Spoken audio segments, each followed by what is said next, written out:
เพราะว่าฝนมันตกเนาะฝนมันตกเมื่อเช้านี่พี่น้อง หาก็เศร้าเมนฝนหาสิเศร้าแต่ว่าเพื่อนน้อยๆเบิ่งมาเบิ่งในนี่คือสูงเนาะแต่ว่าแอวใส่ลูกแก้ว3 อันนี่แหละก็นี่เป็นทั้งพ่อน้องนิ้วพี่น้องเอ้ยโบกนี่เป็นทั้ง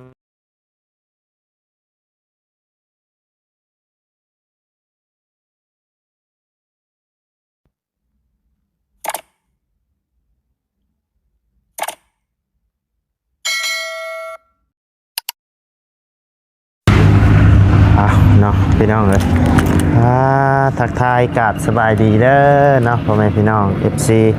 เบิร์ดขู่สู่คนเนาะบ่ว่าอยู่ในและต่างประเทศก็ยินดีต้อนรับเข้าสู่ช่องมาไล่คือเก่าพี่น้องเลยเอาหลังจากที่เมื่อวานนี่ไปวัดทำบุญมาเนาะพี่น้องเลย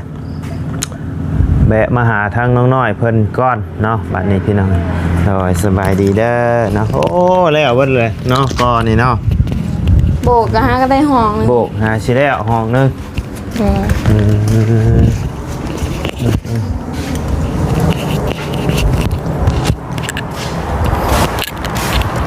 ทางภาษาอังบ่มาโบก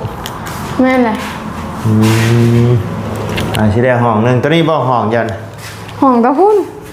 ตัวนี้ห้องไผจ้ะห้องแม่ห้องแม่ให้แม่ออกไปอยู่นำบ่กันยังโง่แต่ว่าไฟนี่นะเนาะแม่นแหละเท่าไรก็50,000 เอสบ่เจ้า50,000 เอสแม่นดึงมาแต่ว่านนั่นพุ่นบ่แม่นหน้าใต้พุ่นเลยหน้าคำใต้พุ่นเลย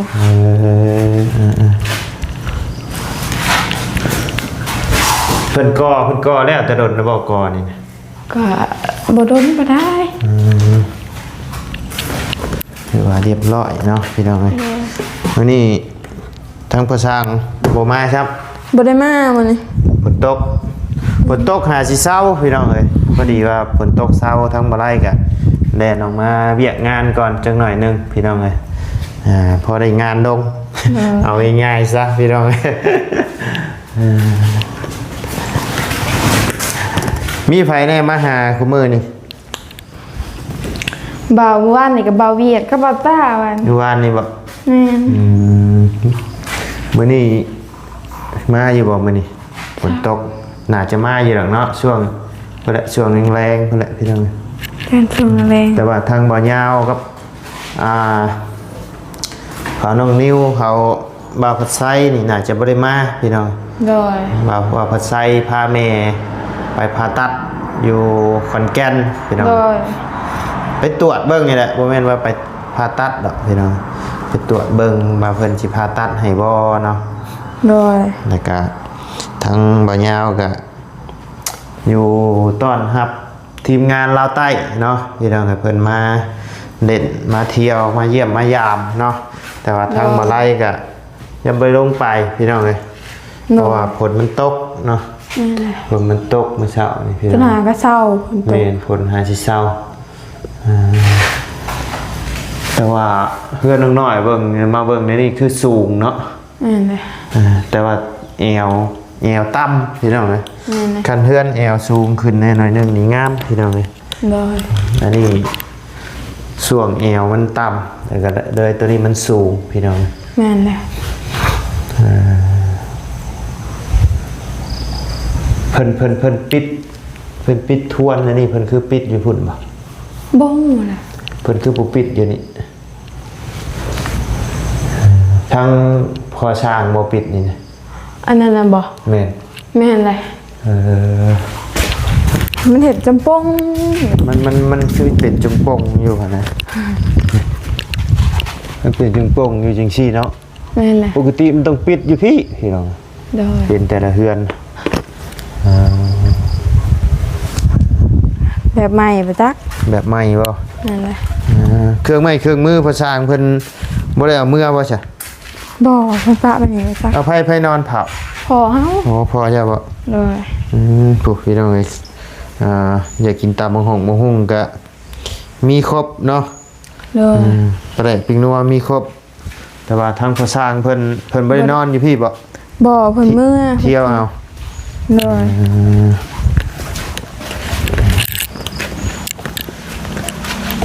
ใช่ได้ น้ำยังไงนี่ ใช่ไปแล้ว ทราย ใช่ เอ้าเพิ่นคือแชร์ไว้ในนี้ เพิ่นหอนใช่ได้เพิ่นว่า ฮอนเพิ่นฮอนลงนี่ แม่นเลย แล้วก็เทลงนี่ น่าจะแม่นบ่จักเฮาก็เฮ็ดละหอนเมื่อวานนี่ สูตรได้นี่นะ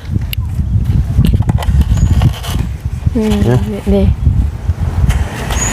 สูตรพอสร้างยาวบ่ จะแม่น ใช้คนขึ้นเบิ่งดูหาน้อยเอานี่ตักเบิ่งทรายบ่ ก็ใช่ดิ เออ ละหอนวานเฮาก็เห็นนะ เราเห็ดคือเห็ดในนี่เนาะอ๋อหรือว่าเราเราอยากให้มันอันเปียกไว้บ่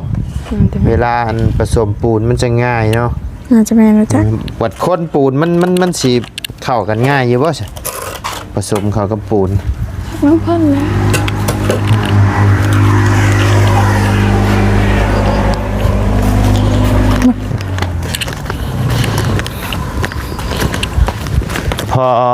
พอเมื่อแล้วเจ้ามาเผาแทนบัดนี้ โดย เจ้าเผายามมื้อเว้นเนาะ โดยตอนแรกแล้วพอมา ตอนแรงพอมาเจ้าเข้านอนอยู่เฮือน โดย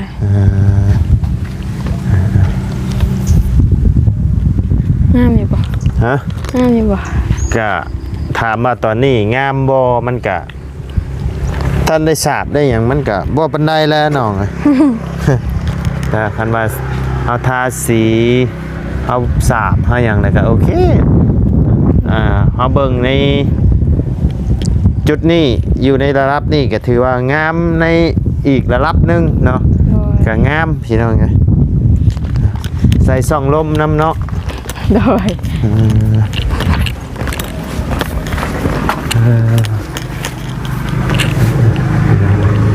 ใส่ลูกแก้ว3 อัน แม่นเลย ก็นี่เป็นทั้งพ่อน้องนิ้วพี่น้องไง แม่นเลย โบกนี่เป็นทั้งพ่อสร้างเนาะเฮือนอันน้องอูน้องอีเพิ่นแล้วเบิ่นละบ่ ยังพะโบก ยังทบโบก โดยก่อแล้วนะ ทางนั้นก็ยังโบกเนาะแต่ว่าได้ยินทางบอดี้ว่างบเบิดแล้วบอดี้จังไดนี่พี่น้อง โดย ดินมาจะใช้สักขุดนี่เนี่ย ดินอยู่ไหนแหละ ขุดออกบ่ ขุดออกแล้วมันเหลือบ่หลายๆนะเจ้า โอ้แท่งน้ำนี่เอาแท่งไอ้ห้องน้ำนี่เอาลงเดียวเรียบร้อยแล้วบ่ ลุงเลยได้ลงไปดูเลย เอาลงจะรนนะบ่ แม่นเลย เขาบ่ได้สร้างเห็นเลยนี่อาสิเห็นเลยนี่ จักมีอยู่ทางไหนอีกเลย มีกบไปจักเปิดมึงดู จักบ้าเปิดบ่ได้ ฮะ จักก็มีกบมีเขียดมีงูมี เอา แง่ว มัน จัก โตดลงนี่เลย แม่นเลยมันก็เป็นปองอยู่ดิ มีน้ำมาจักเนาะ มีเลย มันอยู่ในไหหน้าเลยพี่น้อง แม่นแล้วมันซึมเขาก็มีแต่หญ้า เข้าหน้าจะบ่ตัวนี้นะ แม่นเลย ป้าถอนน้องแม่หน่อยหยานี่ ป้าสิไปถอนจะได้ อ๋อถอนได้นี่ บ่ มี เบิ แต่ ด หญ้าบ่ได้นี่พี่น้องเอ้ย บ่ได้มีข่าวพอ ผ ดี มมีข้าว ได้ยินข่าวอยู่บ่ ป ปี ลูกงัวให้กินแล้ว ได้ยินข่าวอยู่บ่ปีนี้ หวานนะบ่ตัวนี้นะ หวานนะมีแต่หวานนะ หวานไปเลยแถวนี้ แม่นนะ น่าจะฮอดใส่หน่อย ดีนี่ก็ฮอดตอนนี้เลาะลงไปนี่ก้าวให้ อันนี้บ่ นี่ ยาวลงพุ แม่น หม่องกกขามยาวลงพุ่นบ่ แม่น พังนั่นน่ะของเพิ่น แม่นเลย มีเงินมีคำปรับถมมาเลอะแถวนี้ มีเงิน ถ มี ม ข้าว ฮอดพุ่นนะเฮ็ดปลูกต้นไม้ต้นหมอกม่วงอีหยัง เฮ็ดบ้านสวนบ่ เฮ็ดบ้านสวนไปเลยงามพี่น้องเอ้ยเฮือนน้องน้อยนี่ แบบมันอยู่ผู้เดียวได้อยู่ผู้เดียวแบบโดดๆโอ้สะอาดสะอ้านดี แต่ว่าดินเจ้าออกไปติดฮอดทางพุ่นบ่ บ่นะดินกระเจ้านะคะรักกระเจ้าสิขาข้างหน้าในเลาะไปนี่ คนละเจ้าอีกบ่นี่นะ คนละเจ้าอีกเลยเฮ็ดดินเฮาก็เฮ็ดให้เฮือนผู้ละถมตัวนั้น อยู่พุ่นได้ติ แม่นเลย มันสีงามกว่าพี่น้อง แม่นเลย อันนี้มันออกมาซอกดื่มน้ำกันติดทางโอ้งามเฮือนน้องน้อยนี่พี่น้อง แม่นเลย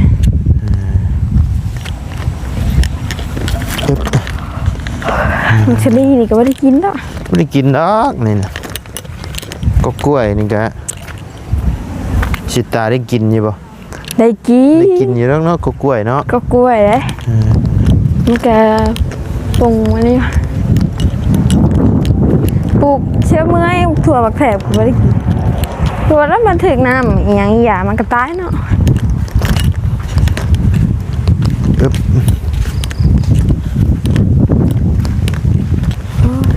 กินอยู่บ่ กิน กินมาปาดเสร็จ โอ้ จับโปะ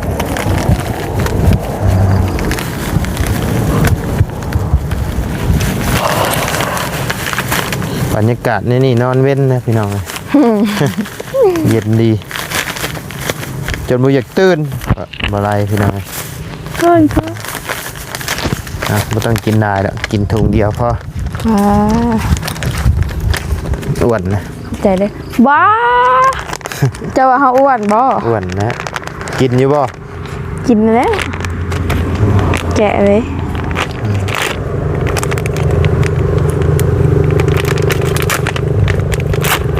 นุ่มกันวันนี้ยังไม่มีใครมาอยู่เนาะ เดี๋ยวกลับมาย่านจะเจ้าเมื่อย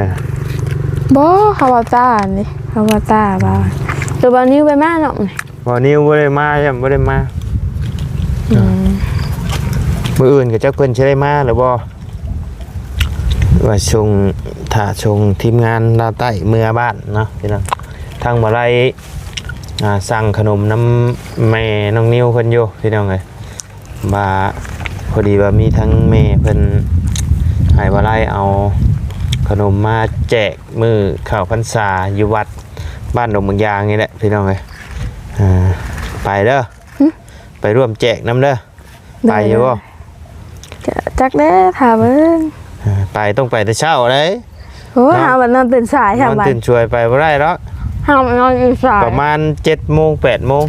พวกหาแบบตื่นสายบัด มันก็บ่ได้ไกลใกล้ๆนะ จัก พ เด้ ยายามตื่นแต่เช้าเอาให้แล้ว เด้อ พรรษาว่าไรซื้อน้ำมาถวายน้ำพี่น้องเอ้ยทางแม่เพิ่นพาเงินมาให้ซื้อน้ำถวายซื้อเทียนใหญ่ไปถวายเนาะเทียนเข้าพรรษาแหละพี่น้องเอ้ยขนมก็บ่ได้ได้แล้วประมาณ100ปลายก้อนนี่แหละ โอ้บ่หลายแล้วไปก่อน แจกคนละก้อนละก้อนเล็กน้อยในบ้านนั่นแหละพี่น้องเอ้ยขนมของแม่น้องนิ้วเพิ่นอุดหนุนเพิ่นเมื่อวานนี่ก็อุดหนุนทั้งแม่น้องนิ้วเพิ่นไป1 ล้านกิพี่น้องเอ้ย เด้อ ไปแจกอยู่วัดบ้านอะไรอย่างแหละอยู่สวรรค์พุ่นแหละ อยู่สวรรค์ เป็นงานอีหยังมอบผ้าไตรพิรกอีหยังนี่แหละบ่ไล่กับว่าบ่เป็นพี่น้อง พิรกอีหยังนี่แหละเป็นครั้งแรกของบ่ไล่เลยพี่น้องไปก็อาจจะเลๆๆเด้พี่น้อง ม่วนอยู่บ่ กะม่วนอยู่แต่ว่ามันเป็นงานที่ว่าเพิ่นแบบบ่ได้มีแนวเครื่องขายได้มันเป็นงานแบบเกี่ยวกับอีหยังศาสนาอีหยังนี่แหละพี่น้อง เด้อ เกี่ยว บ่มีคนขายบ่แถววัด บ่มีแต่ของเฮาไปลงทานลงแจกนั่นแหละแจกน้ำเอาน้ำอันไหนไปลงให้เพิ่นกินเนาะ เด้อย่างนี้โอ้ข่อยว่าย่างนี่น้อยเลย ย่างออกเกี่ยวหน้าเจ้าแล้วก็เกี่ยวมาพี่ละเพราะมันไก่บ่ 4-5 ลักย่างป้าเด้อ ของไก่ ย่างไปแท้ย่างไปวัดน่ะ ย่างย่างอ้อมไม่แล้วเพิ่นพาแห่เด้เพิ่นพาแห่เด้ อ้อมวัดบ่อ้อมบ้านบ่ บ่แม่นอ้อมบ้านอ้อมวัดอ้อมในอีหยังแหละจะคิดว่าจังไหนบ่ไล่กับหม่องที่ว่าในตัวเมืองในสวรรค์นั่นแหละเกือบผ่านวงเวียน2วงเวียนน่ะ โดยป้าเท่าเนาะใบไก่บ่ดี กะ ทั้งม่วนทั้งเมื่อยอ่ะ เขาหลายเนาะ แม่นคนบ่หลายน้องน้อยได้เข้าเบิ่งอยู่บ่คลิปแต่ว่าตอนที่เพิ่นเฮเนาะพี่น้องเอ้ยทางบ่ไล่ก็บ่สามารถเอาคลิปลงได้พี่น้องเอ้ยลงไปแล้วมันติดลิขสิทธิ์ที่ว่าเป็นเสียงธรรมะเป็นเสียงธรรมะที่เพิ่นเล่าเพิ่นยังหั่นแหละ โดย มันเพิ่นบ่ได้เบ้าปากสดเพิ่นบ่ได้เบ้าสดนะแบบเพิ่นเอาใน YouTube มาเปิดแหละอาจจะมีลิขสิทธิ์เนาะ โดยคือสิม่วนเนาะปาก กะม่วนกะทั้งม่วนทั้งเมื่อย ย่างเนาะ อย่างเลยกะวันที่29เนาะคันน้องน้อยมีเวลากะไปแจกขนมน้ำก็ได้ โดย เนาะ วันที่29วันนี้ใช่ชาวเจ็ด จะ โอ้ย เจ็ด ยังสองมื้อยังสองมื้อ มื้ออื่น ที่จะ มื้ออื่นบ่ไล่ให้แม่น้องนิวเพิ่นจัดขนมให้พี่น้องเอ้ยแล้วกันบ่ไล่ก็สิไปซื้อน้ำซื้อหยังนั่นแหละกะเป็นบ้านน้อยๆพี่น้องเอ้ยกะเฮาจัดตามงบเนาะพี่น้องเอ้ย โดย มีหน่อยเขาก็เฮ็ดหน่อยมีดายเขาก็เฮ็ดลายพี่น้องเลยคือส่วงพระมาถวายก็ถือว่าจัดนักเติบโยพี่น้องเลย อยู่บ้านจ้าน่ะบ่ แม่นตอนพระมาถวายอันนี้น้องน้อยก็บ่ได้ไปพี่น้องเลย นั่นแหละ ก็อ้ายบอกอยู่บ่ตอนนะ บอกอยู่เนาะที่ว่าสิพระถวายนะแต่ว่าตอนนั้นน้องเพิ่นบ่มีรถว่าง่ายๆซะพี่น้องคันมีรถก็มันก็บ่ได้ไกลเนาะประมาณ10ลักเนาะ โดย ประมาณ10ลักพี่น้องอะไรรถจักรกับประมาณ10นาทีหรือ15นาทีนี่แหละเอ้า โดยของงานอันชิมังลิ้นจี่ไปแล้วเนาะ เลยโรงงานกากระทิงเลยโรงงานกากระทิงไปเนาะไปเยี่ยมเบิ้งเดี๋ยวสิพาเยี่ยมยามเพื่อนสเตล โดย ถ้ามีเวลาเนาะ โดย ไปก็ต้องไปแต่เช้าเพราะว่าย่านทั้งทีมงานเพิ่นมาน่ะเพิ่นบ่พอคันว่าอยากไปหั่นนะบ่คันน้องไปแล้วก็ยา โดย เพราะว่าอยู่บ้านนี่เพิ่นก็สิเฮ็ดคือกันเนาะ บ่ เอ้าเข้าพรรษานะก็ต้องอิหยังเข้าพรรษานี่เพิ่นเวียนเทียนบ่วะเพิ่นบ่ได้เวียนนะต้องออกพรรษาเนาะ จุดมีแต่เฮาอยู่บ้านเฮาลงจังหันลงเพศแล้วก็จุดเทียนหยังบ่ประมาณนี้แหละ ประมาณนี้นะตอนเช้าลงใส่วัดเนาะ นั่นแหละ ลงใส่วัดยามมื้อเช้าก็ว่าไล่ก็สิสบายตอนนั้นแหละพี่น้องก็แจกผู้ที่เพิ่นลงไปใส่บาตรใส่หยังนั่นแหละเนาะให้เพิ่นกินพี่น้องเอ้ย โดย พอดีว่าทั้งแม่เพิ่นอยากทำบุญเนาะพี่น้องทั้งแม่เพิ่นสิไปผ่าตัดมื้อวันที่18นี่แหละพี่น้องแม่เพิ่นก็เลยอยากทำบุญ โดย เกี่ยวกับบัตรกับวานี่แม่เพิ่นมักพี่น้องไงมักทำบุญทั้งแม่คอนสวรรค์กับพ่อทอมเนาะพี่น้องไงทั้งแม่เพิ่นก็ให้บ่าไล่เป็นสะพานบุญมาตลอดเนาะพี่น้องไงเฮ็ดเกี่ยวทำบุญทำหยังแล้วก็ทั้งบ่าไล่ก็มักพี่น้องเอ้ยมักไปภายนี่โยพี่น้องเอ้ย โดย มักไปมักเฮ็ดเนาะก็คือมื้อนั้นบ่ไล่อยู่เหนือเพิ่นได้พี่น้องเอ้ยพอดีแม่เพิ่นว่าโอ้อยากซื้อน้ำไปถวายแล้วก็ซื้อขนมไปถวายเนาะทางบ่ไล่ก็มักไปมักเฮ็ดอยู่พี่น้องแต่ว่างบเฮานี่แหละบ่มีเนาะพี่น้องก็พอดีว่ามีทั้งแม่ นี่แหละ แม่เพิ่นเนาะแม่เพิ่นให้เป็นสะพานบุญให้เนาะบ่ไล่ก็ขับรถลงมาเลยมื้อน่ะพี่น้องเอ้ย เจ้ามาพี่เลยบัดแล้วเจ้าใบเซโปนอีกป่ะ กะพุ่นละบิดเข้า1,200 1,300พุ่นละ โดย บางที29 30พุ่นละพังเบิ่งเนาะคันบ่มีอีหยังบ่มีอีหยังคาดเคลื่อนก็น่าจะได้ขึ้นไปพี่น้องคันมีเวียกมีงานอยู่บ้านก็อยู่ก่อนพี่น้องเอ้ย โดย เบิ่งไปเรื่อยๆพี่น้องเอ้ยเพราะว่ามันยากพี่น้องเอ้ยทั้งไม่เฒ่าเพิ่นก็บ่สบายอยู่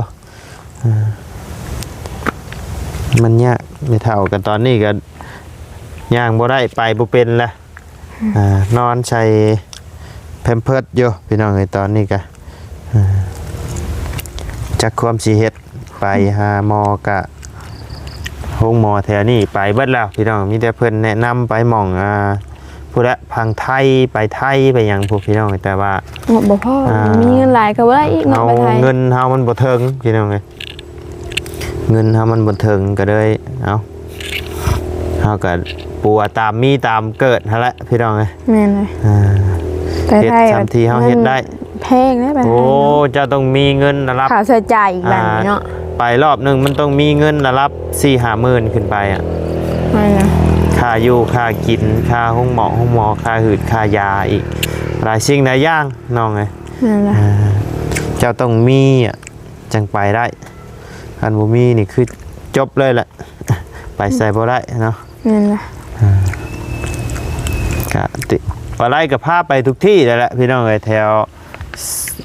เซโนสวรรค์นี่ก็ไปมาเบิดแล้วพี่น้องหม่องใดห้องหมอดีๆห้องหมอลาวเวียดเพิ่นว่ามันดีมันหยังกับพาไปเบิดเลยเนาะ โดย จนเงินคำกับเคาะตรงเคาะไทยใช่ได้พี่น้องเอ้ยแต่เพิ่นก็ยังบ่ดีบ่เศร้าเนาะยอมพี่น้องเอ้ยก็เบิ่งกันไปนี่แหละพี่น้องเอ้ยเนาะ เข้ากับผู้ผมพาเรือง บ่ได้ใช้ฟูยบ่ ใจมึงอ่ะครึ่งคุ เครื่องคุ มันเป็นหน้าดินทรายพี่น้องเอ้ยหน้าดินทรายแหละแกมหินแห่น้ำ แม่น แต่มันบ่อยากงาม มีแต่มันสิตายแล้ว เอาโอเคซะเนาะพี่น้องเอ้ยเดียวสำหรับคลิปนี้ทั้งบ่ไลก็สิได้ขอจบคลิปปิดคลิปลงไว้เพียงส่ำนี้ก่อนพี่น้องพบเจอกันคลิปหน้าเด้อเนาะว่าสิมีไผมาแน่ทีมงานมื้อนี้เนาะพี่น้องป่ะสบายดีเด้อเนาะ